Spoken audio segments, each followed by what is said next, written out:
오늘의 말씀은 다윗의 유언입니다.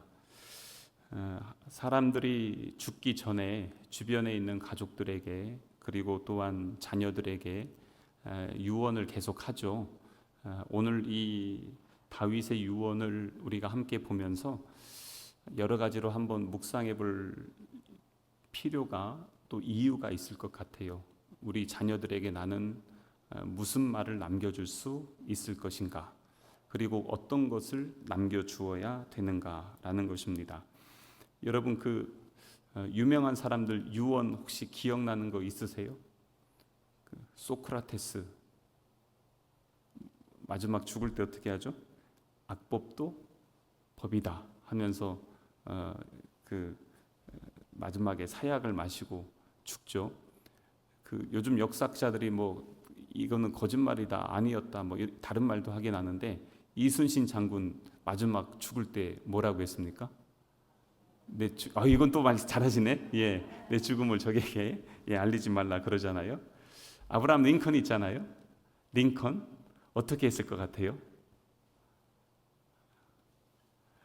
이거 아마 상상 못 하셨을 겁니다. 링컨은요, 야구를 그렇게 좋아했대요. 그래서 내가 죽더라도 야구는 죽게 하면 안 된다, 그러면서 죽었다고 합니다. 깜짝 놀랐습니다. 아주 대단한 세계적인 재벌인 록펠러 있잖아요. 사실 저는 록펠러는 되게 좋아하진 않는데 그의 어머니는 참 좋아합니다. 그의 어머니의 유언이 있습니다. 그 어머니 유언을 따라서 살려고 록펠러가 그렇게 노력을 했고 세계적인 거부가 되긴 했는데, 10가지 유언이 있습니다. 한번 들어보세요. 하나님을 친아버지로 섬겨라. 목사님을 하나님 다음으로 섬겨라. 오른쪽 주머니에는 항상 11조를 준비해 두라. 원수를 만들지 말라. 예배를 드릴 때 항상 앞자리에 앉아서 드려라. 항상 아침에는 그날의 목표를 세우고 하나님께 기도하라.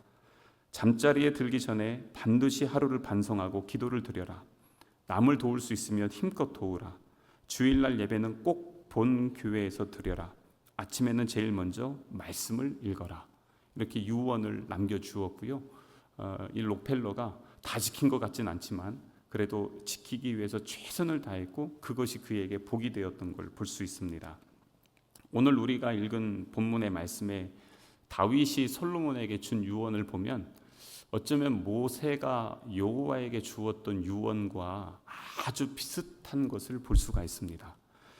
아무래도 나라와 민족의 근간이 되었던 모세, 그리고 또한 하나님 제사장 나라에 꽃을 피운 다윗, 어떻게 보면 일맥상통하는 그러한 부분이 있었던 것 같습니다. 그래서 이렇게 유언을 나누어 주게 되면서 1절에 보면 이렇게 돼 있죠. 다윗이 죽을 날이 임박하매 그의 아들 솔로몬에게 명령하여 이르되, 그가 이제 자기의 날이 다 됐다는 것을 이제 알고 있습니다. 누구에게나 다 죽음은 반드시 필연적으로 찾아오죠. 저희도 이렇게 가끔씩 장례를 하잖아요. 저는 지금도 가끔 우리 이 앞자리에 계셨던 우리 권사님들, 안 보이시지만 가끔씩 이렇게 눈에 선할 때가 있습니다. 예배를 하면은 그 성도분들이 앉는 자리가 늘 똑같습니다.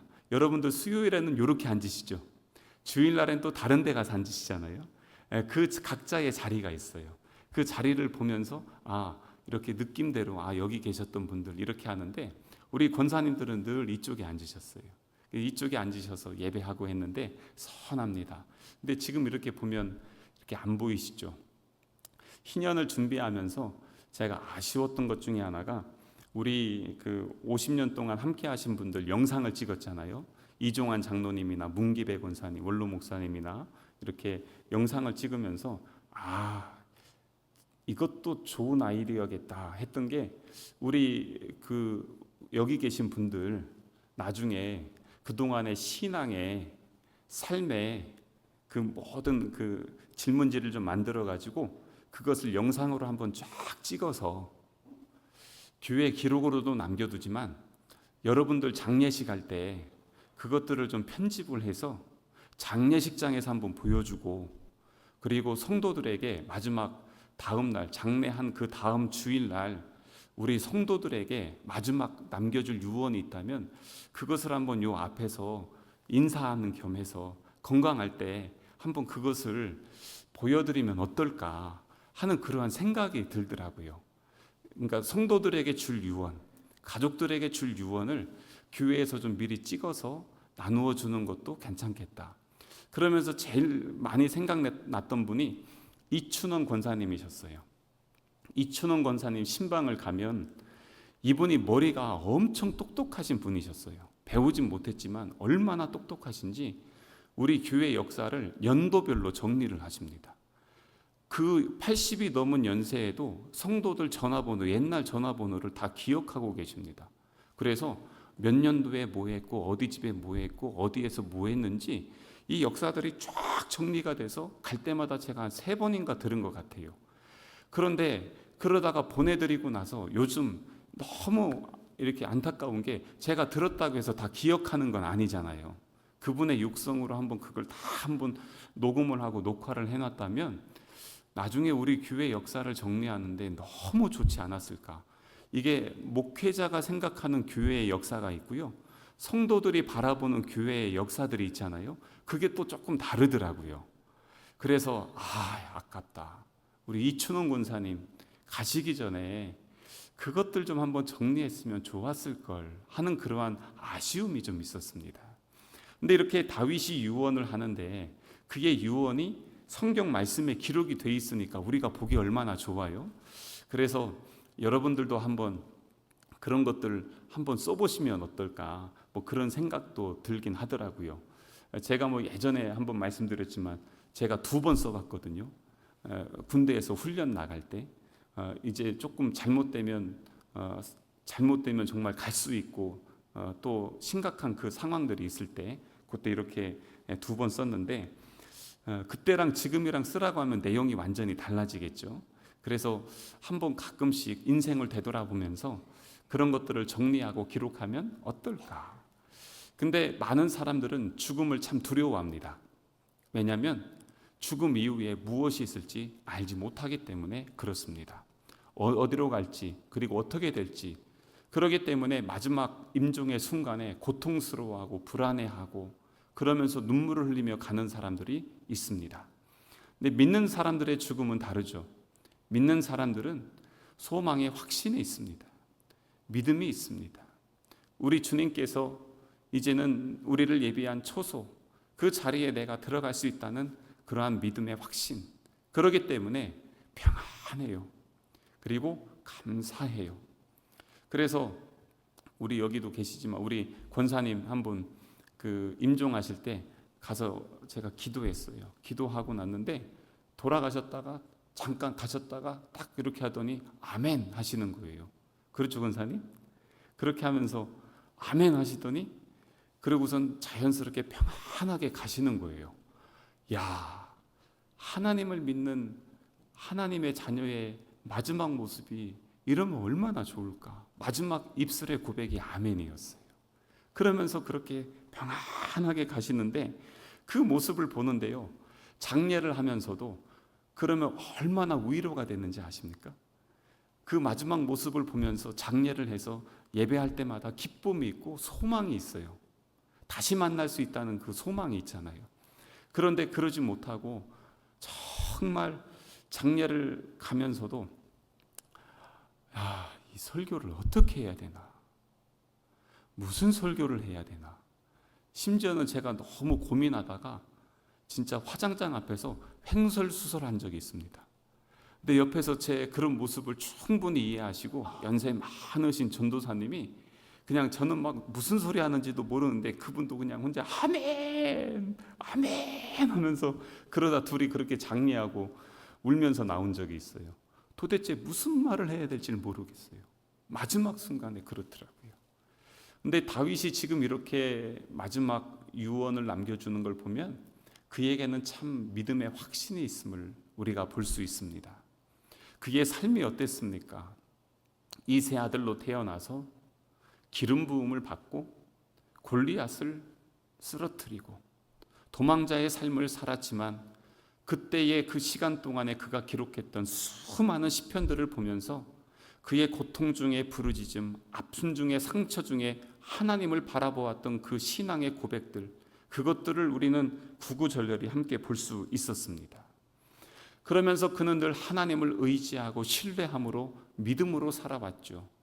그리고 이제는 하나님이 부르실 때를 알고 하나님 앞에 서기 전에 내가 경험한 하나님, 내가 만난 하나님, 나의 하나님, 이제는 우리 자녀의 하나님, 우리 가문의 하나님, 우리 나라와 민족의 하나님으로 나누어 주기 위해서 오늘 이 1절에 이 자리에 서 있는 것입니다. 나눠주고 싶은 거죠. 그의 마음속에는 이 솔로몬이 잘 되는 것도 중요하지만 솔로몬을 통해서 이 나라와 민족이 어떻게 하나님 앞에 서야 될지에 대한 그러한 마음속의 소망, 그것을 오늘 이 유언을 통해서 남겨주고 있는 것을 볼 수가 있습니다. 그래서 그 2절부터 4절까지만 오늘 말씀 볼 텐데 유언의 내용이 3개가 있어요. 여기에 보면은 3개가 있는데 2절을 한번 보시겠어요? 2절을 보면 내가 이제 세상 모든 사람이 가는 길로 가게 되었노니 너는 힘써 대장부가 되라 라고 말씀하고 있습니다. 그러니까 첫 번째 유언은 뭐냐면 네가 힘써서 대장부가 되어야 된다 라고 얘기하는 것입니다. 왜 그랬을까요? 그가 3장 7절에 보면 자기도 고백합니다. 뭐라고 하냐면 종은 작은 아이라 출입할 줄 알지 못합니다. 지금 이 신학자들마다 의견은 달라요. 그가 20세 왕이 됐다, 아니다 10대다 이렇게 이야기하시는 분들이 있는데 분명한 것은 그가 이 이스라엘을 다스리기에는 나이가 너무 어리다는 것입니다. 그렇기 때문에 나이 어린 솔로몬이 이스라엘의 왕이 되어서 나라와 민족을 다스려야 된다? 결코 쉽지 않습니다. 여전히 다윗과 함께했던 엄청난 용사들이 있었고요. 이미 그 사람들 중에는 자기 형이었던 아도니아 편에 섰던 사람들 많이 있습니다. 그러니까 어떻게 보면은 아버지에게는 신하이지만 솔로몬에게는 정적인 사람들이 많이 있었다는 것입니다. 게다가 이 나라와 민족 이스라엘뿐만 아니라 주변에 있는 모압, 암몬, 블레셋 이 주변 나라들에게 조공받고 있었거든요. 그리고 그 나라들 다 다스리고 이 국제 외교 모든 것들을 잘 해야 되는데 이 모든 것들을 하기 위해서는 정말 많은 사람들의 도움과 힘과 능력과 동역이 필요했습니다. 근데 그것 하기 위해서 제일 먼저 그에게 필요한 것, 그것은 바로 네가 먼저 하나님 앞에 힘써 대장부가 되라 라는 것입니다. 이거는 그 모세가 여호수아에게 줬던 말씀하고도 비슷해요. 또 이 하나님께서 다윗에게도 그런 말씀을 주셨지만 동일하게 지금 오늘 다윗이 솔로몬에게도 그 말씀을 주십니다. 근데 여기서 우리가 하나 기억해야 될 게 있습니다. 그게 뭐냐면 네가 힘써 대장부가 되라고 하니까 자기가 대장부가 되기 위해서 노력은 하죠. 노력을 하겠지만 그런다고 해서 진짜 대장부가 아닙니다. 여기에서 대장부가 되니까 먹는 거 많이 먹고 키를 많이 키우고 힘을 키우고 지금 그거 하라는 것이 아닙니다. 제일 먼저 지금 이 다윗이 하고 싶은 얘기는 뭐냐면 네가 영적 거장이 돼야 된다라는 것입니다. 다른 말로 하면은 하나님 편에 서야 되고요. 하나님 안에 있어야 되고 하나님이 이끄시고 하나님이 너를 다스려 줘야 그게 바로 대장부가 되는 것입니다. 그것을 우리는 이 모세가 여호수아에게 리더십을 승계할 때를 보면 알 수가 있습니다. 강하고 담대하라 하잖아요. 이 모든 말씀들 하나하나를 다 보면은 그것은 이 세상에 대적하고 도전하고 쓰러뜨리려고 하는 것들이 너무나도 많이 있다는 것입니다. 근데 감당해야 되겠죠. 근데 그것을 자기 힘으로 능으로 할 수 있겠습니까? 자기가 대장부 된다고 해서 될 수 있겠어요? 아니더라고요. 그래서 지금 이 다윗이 솔로몬에게 힘써 대장부가 되라는 것은 철저히 하나님 편에 서라는 것입니다. 그래서 사도 바울은 빌립보서 4장 13절에 뭐라고 고백하냐면 내게 능력 주시는 자 안에서 내가 모든 것을 할 수 있습니다. 마찬가지로 우리도 마찬가지입니다. 똑같습니다. 새해를 행합니다. 새 직장이 있습니다. 새 집으로 들어갑니다. 새 가족을 맞이합니다.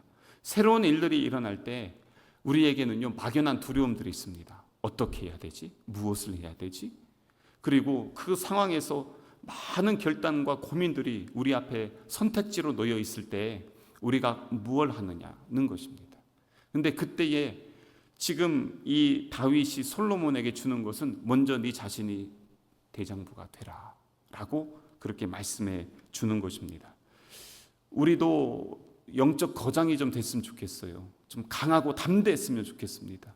새일 여러 가지 일들이 도전들이 있을 때마다 그 일들을 두려워하는 것이 아니라 범사에 하나님을 의지하고 범사에 하나님을 인정하고 범사에 우리 하나님과 동행하면서 하나님이 나를 통해 하실 일들을 함께 경험하면 사실 그것들이 두려움의 대상이 되지 않게 되는 것입니다.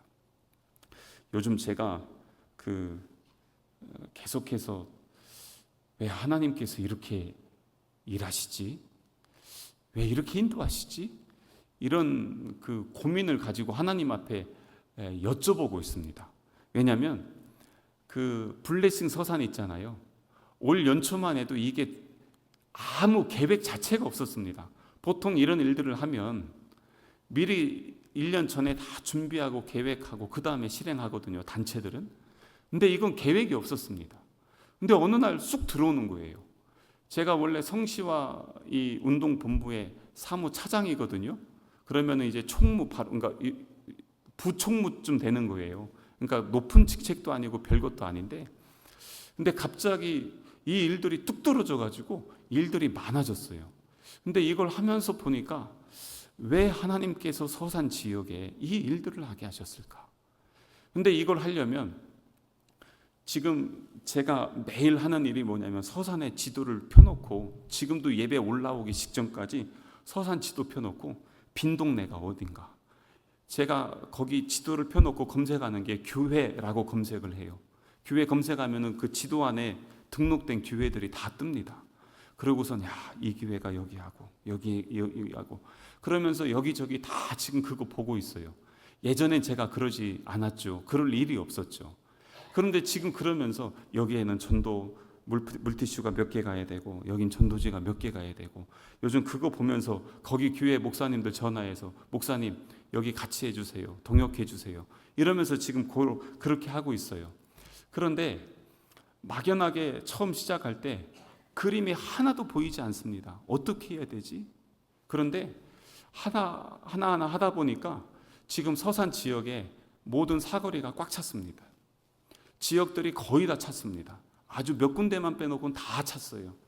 외곽 지역에도 빈대들이 있었는데 다 찼어요. 팔봉 5성까지 다 차고 대산에도 3개, 4개 교회가 더 들어오고, 그러면서 교회들이 하나씩 채워지기 시작해요. 하나님께서 이거 정말 기뻐하시는구나. 순서지를 어제 정리했거든요.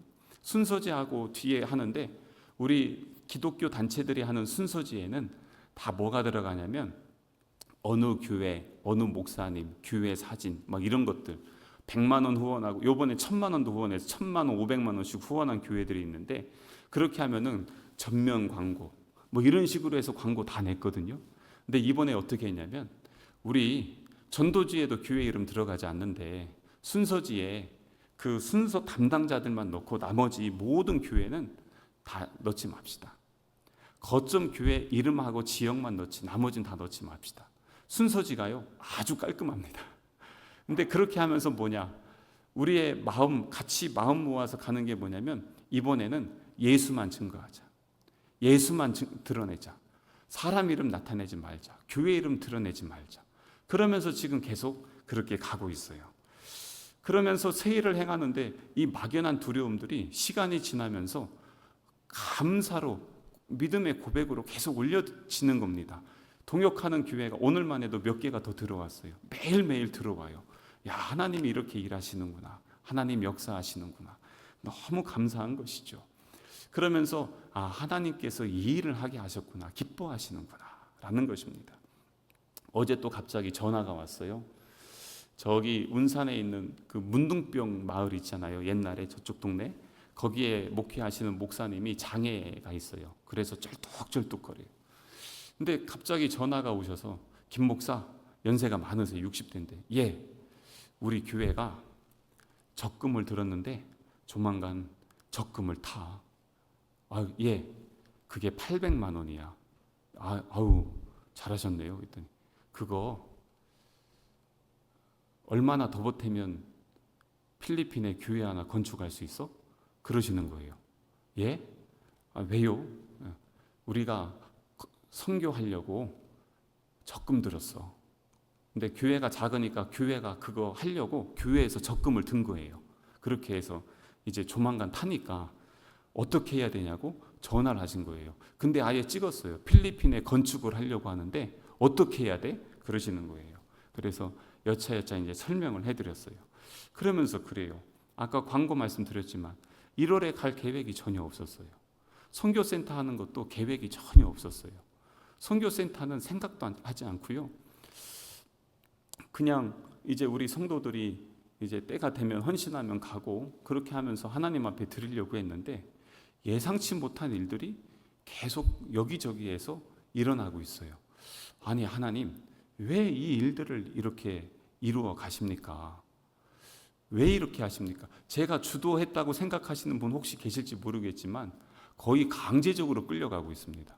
제가 한 게 아니고 다른 분들이 다 연락 주셨는데 같이 모아보니까 일이 되고 있는 거예요. 아니 왜 이게 이렇게 될까? 근데 막연하죠. 거기에서 그렇게 하면 제가 감당해야 될 게 더 많아지거든요. 그래서 조금 제가 다른 것도 지금 해야 될 일들도 있는데 왜 하나님 이렇게 몰아가십니까? 그러는데 또 이게 이렇게 돼가는 겁니다.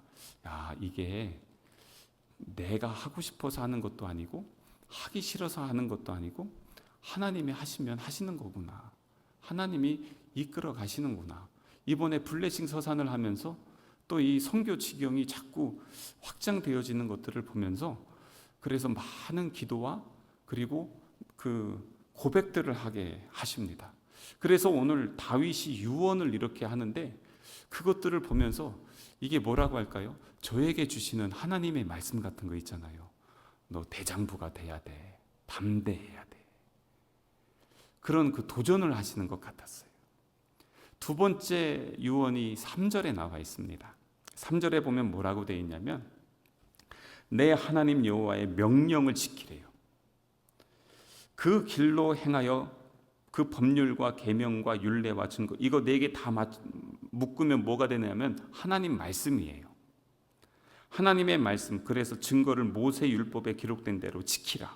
그리하면 내가 무엇을 하든지 어디로 가든지 형통할지라. 지금 뭐냐면 말씀 벗어나지 말라는 것입니다. 말씀 안에 있으라는 것입니다. 복음을 전합니다. 전도한다고 행사라고 막 해서 하거든요.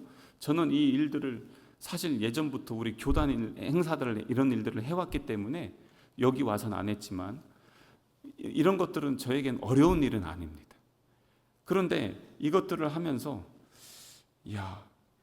잊지 말아야 될 것 그리고 선교하면서 다 하고 뭐 이것저것 하는데 제일 중요한 게 뭐냐면 말씀 벗어나면 안 됩니다. 하나님의 말씀 안에 있어야 됩니다. 그리고 말씀대로 되는 것을 경험해야 됩니다. 이거 되지 않으면 나중에 뭐가 되냐면 우상이 틈탑니다. 거짓된 영이 틈타게 됩니다. 말씀이 잘못 해석되고 말씀이 잘못 가면 그게 사입이고 이단이 되는 것입니다. 제가 서산 지도에서 교회 검색한다고 했잖아요. 그러면은 빈 곳에 이 자리에 이 교회가 들어가면 좋겠네 하고 이렇게 봤더니 이단이에요. 그런 데들이 몇 군데 있어요. 아직도 서산에 이단이 많이 있습니다. 그래서 이 기회에 복음으로 덮어서 마귀의 권세를 끊고 이단과 사이비의 역사들을 멈추게 하고 하나님의 나라를 세우는 부흥의 역사. 이게 바로 하나님이 이것을 이끌어 나가게 하시는 역사구나. 그러려면 우리 안에 무엇이 있어야 되겠어요? 말씀이 중심이 되어서 흔들리지 않아야 되는 것입니다. 그래서 이 말씀을 다시 묵상하면서 말씀 벗어나지 말자. 말씀 안에 있자. 말씀을 더 묵상하자. 제가 사실 개인적으로 그 다다음 주쯤 그 오후 예배 때 나누려고 하는 말씀 중에 하나가 뭐냐면 여러분 이제 이거 첫 육독하셨거든요. 다음 주부터 한번 보려고요. 이거 뚝 떨어질까 봐 여러분 다 이루었다 하고 끝나는 거 아닙니다. 성경 말씀 묵상하는 거, 그리고 이거 지금 다 해나가는 거, 이제 신형 끝났다, 말씀 끝난 거 아니에요. 이제 시작이잖아요. 근데 다 이루었다 하시는 분 혹시 계실까 봐 사실 저는 그게 이거 하면서 제일 염려됐어요. 저는 항상 그래요. 행사는 끝이 아니라 씨앗을 심는 자리다. 항상 그 생각을 갖고 합니다. 그래서 행사를 위해서 열심히 합니다. 은혜 받았어요. 은혜 받고 끝이 아니에요. 은혜는요, 씨앗을 뿌린 것이고요, 뿌렸으면 열매 맺혀야 되는 것이에요. 열매는 주님 부르시는 그날까지 열매 맺는 것이잖아요. 앞으로 계속 갈 겁니다. 그리고 계속 가야 되는 것입니다. 그래서 지금 다윗이 솔로몬에게 유언 주는 거예요. 말씀 안에 거해야 된다. 근데 이걸 왜 그러냐면, 모세에게 그 하나님이 주셨던 그 유언 말씀이 뭐냐면 제사장 나라였어요. 그게 바로 이스라엘을 향한 비전이었어요. 그건 제사장 나라, 거룩한 하나님의 백성이 되는 비전을 위해서 하나님이 거룩한 나라의 시민이 되는 법을 주셨는데, 그게 율법이었습니다. 율법. 오늘 3절에 보니까 그 법을 어떻게 하라고요? 지키라는 겁니다. 다윗은 그 하나님의 마음을 아는 거예요. 제사장 나라가 되고 거룩한 하나님의 백성이 되기 위해서는 우리가 하나님 말씀 떠나면 안 된다. 그래서 그것을 이 다윗이 솔로몬에게 유언으로 주는 것입니다. 그렇게 했을 때 4절에 보세요. 4절에 보면 여호와께서 내 일에 대하여 말씀하시기를, 만일 내 자손들이 그들의 길을 삼가 마음을 다하고 성품을 다하여 진실이 내 앞에서 행하면, 그 말씀을 다 지키면 이스라엘 왕위에 오를 사람이 내게서 끊어지지 아니하리라 하신 말씀을 확실히 이루게 하시리라. 이게 뭐냐면, 사무엘하 7장에 우리 예전에 말씀 나눌 때 제가 읽어드릴게요. 내 집과 내 나라가 내 앞에서 영원히 보존되고 내 의가 영원히 견고하리라. 다윗의 나라가 영원할 것이라는 것을 하나님이 다윗에게 약속해 주셨어요. 그것을 이제는 나에게 주셨는데, 내 나라와 후손들 나라가 계속 이어지게 하려면 자기 대를 이어서 왕이 될 솔로몬에게 그것을 나누어 줘야 되잖아요. 그건 하나님의 꿈, 하나님의 비전이었어요. 그것을 지금 솔로몬에게 주는 것입니다. 그러면서 뭐라고 하냐면, 4절 맨 끝에 보면 이 모든 것을 하나님이 어떻게 하신다고요? 확실하게 이루실 것이다. 하나님은 하나님이 하신 말씀을 확실하게 이루실 거라는 것입니다. 그것을 분명하게 지금 말씀해 주고 있는 것입니다. 그래서 각 시대마다 하나님은 하나님의 사람들을 통해서 하나님의 비전을 말씀해 주십니다. 모세를 통해서 제사장 나라, 거룩한 하나님의 시민이 되는 그 비전을 주셨고요, 다윗을 통해서는 내 나라가 영원할 것이다라는 비전을 주셨습니다. 제자들에게 무엇을 주셨습니까? 예수님께서 예루살렘과 온 유대와 사마리아와 땅끝까지 증인되라 라는 비전을 주셨습니다. 마찬가지로 50주년을 맞이한 우리 성남교회에 하나님이 주신 비전이 있다는 것입니다. 우리의 표현은 늘 바로 그 교회입니다. 여기에는 많은 것들이 담겨져 있지만 이것은 사도행전적 교회, 바로 예수님의 그 유언을 우리는 지금도 계속해서 감당해야 되는 것입니다. 선교하는 게요, 생각보다 엄청 힘들어요. 지금도 일주일에 2-3번씩 김인곤 목사님하고 문자하면서 그 계속 일정 건축 현장, 그리고 사역들 내용들 계속 보면서 하거든요. 새벽 예배 끝나고 제 자료 오면 문자가 그때 와요.